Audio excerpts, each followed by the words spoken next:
Le Seigneur soit avec vous. Évangile de Jésus-Christ selon saint Matthieu. En ce temps-là, Jésus prit avec lui Pierre, Jacques et Jean, son frère, et il les emmena à l'écart sur une haute montagne. Il fut transfiguré devant eux.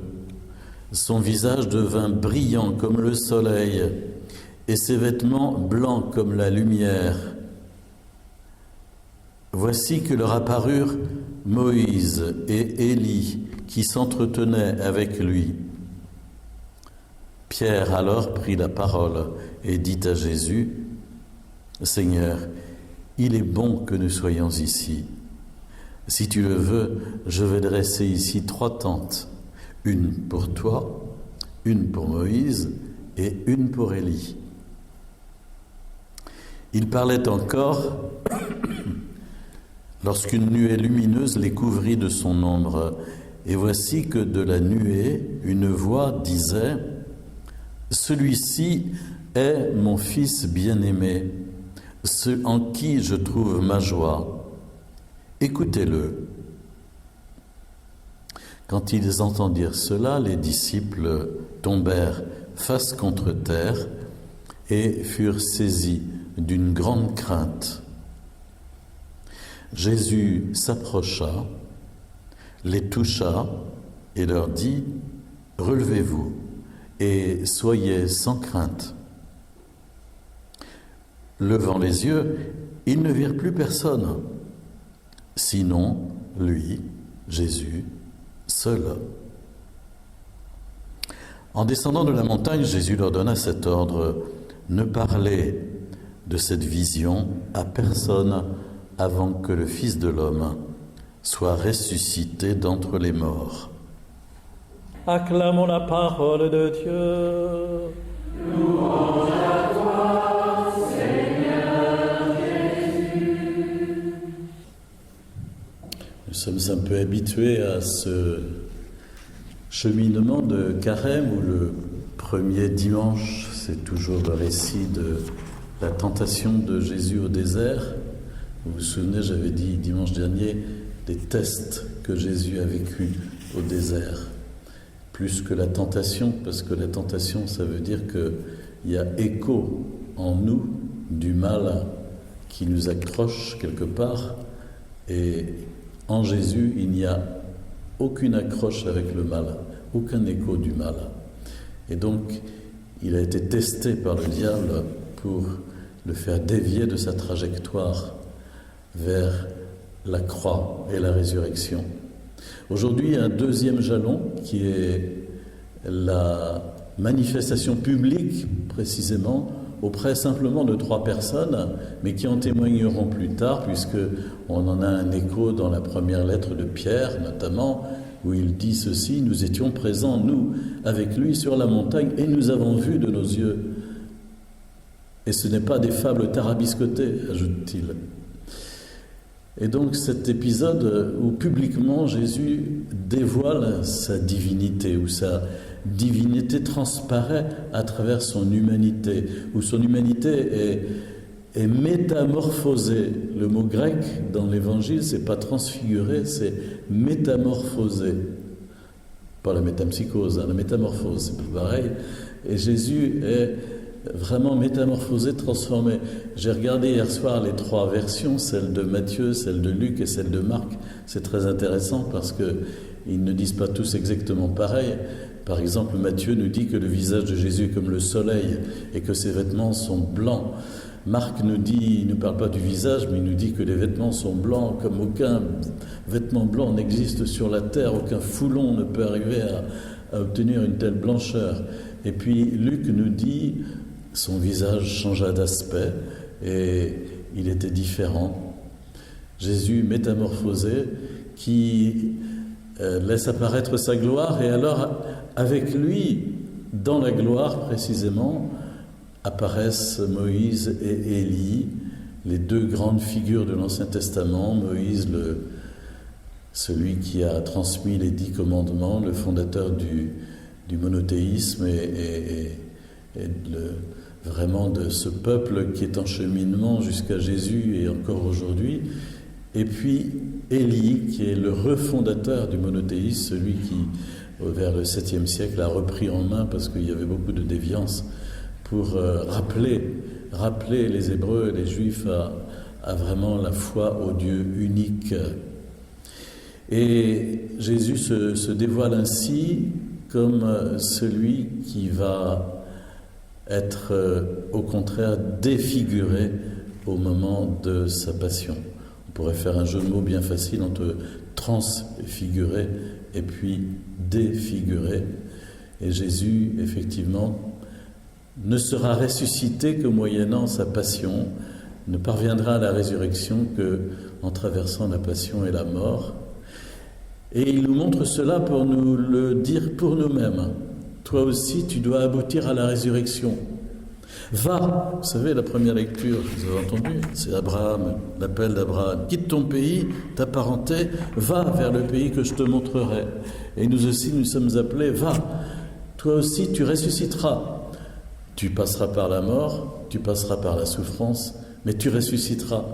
Je te le promets, je te l'ai montré, et je suis ressuscité. Et tu ressusciteras grâce à ma résurrection.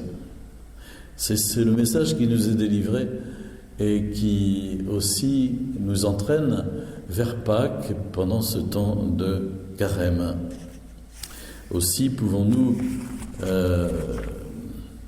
approfondir notre foi dans la prière tout au long de ces jours qui passent et qui nous mènent vers Pâques, en sachant que la phrase qui a retenti au moment où Jésus a été vu métamorphosé, cette phrase c'était celle du Père qui disait « Celui-ci est mon Fils bien-aimé, en qui je me complais, en qui je trouve ma joie.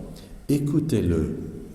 Nous invite à l'écouter, nous invite à nous nourrir de sa parole pendant ce temps du carême, à faire un effort pour lire et relire la parole biblique, pour nous nourrir de cette parole et nous laisser transformer par cette parole. Alors les disciples sont totalement renversés, si l'on peut dire, par cette expérience. Vous connaissez l'icône orthodoxe de la transfiguration, je ne sais pas si vous avez vu déjà.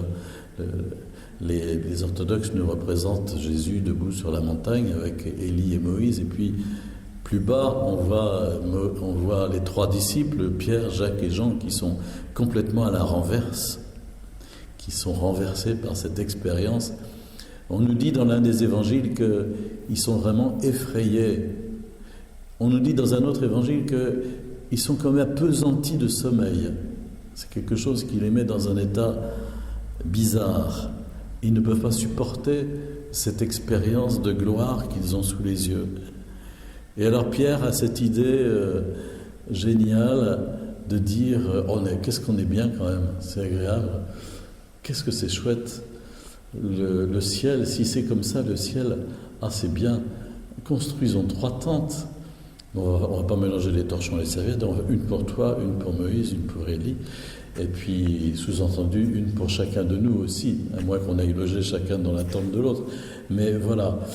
3 tentes. Peut-être que cet épisode de la transfiguration s'est produit au moment d'une fête à Jérusalem qui s'appelle la fête des huttes ou la fête des tentes, où pendant une semaine on rappelle qu'on a été autrefois nomades au désert et qu'on logeait sous des tentes. Et donc les Juifs construisent sur la terrasse de leur maison des huttes en branchage et logent pendant une semaine, au 2e étage, sous des huttes de branchage, dans des tentes. Et peut-être que cette transfiguration a eu lieu à cette époque-là, d'où l'idée de Pierre, faisons 3 tentes, c'est-à-dire restons ici, mais ça ne marche pas. On nous dit qu'ils ne virent plus que Jésus seul. Il n'y avait plus personne, et il n'y avait même plus la gloire de Dieu, et même que Jésus a dit ne parlez de ça à personne, parce que ce n'est compréhensible qu'à la lumière de la résurrection. C'est par la résurrection qu'ils comprendront ce qui s'est passé à ce moment-là. Mais avant, ça ne leur a pas servi à grand-chose. C'est ça qui est un peu terrible, c'est de se dire que ces trois-là, Pierre, Jacques et Jean, se sont retrouvés à Gethsémani, vous savez, lorsque Jésus était en prière, et puis qu'il était vraiment profondément agité en lui. « Père, s'il est possible que cette coupe s'éloigne loin de moi. » Et alors, il avait emmené avec lui justement ces trois-là. Et qu'est-ce qu'ils faisaient, ces trois-là?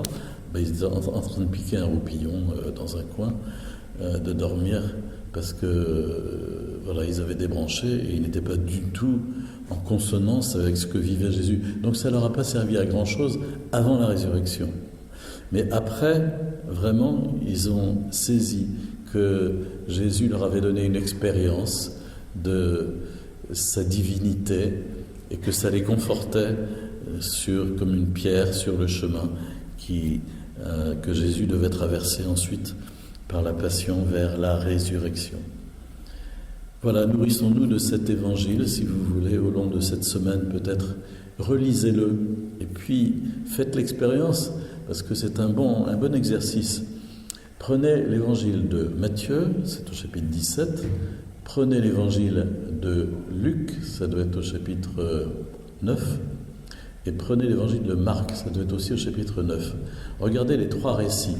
Mettez-les les uns à côté des autres et regardez les différences.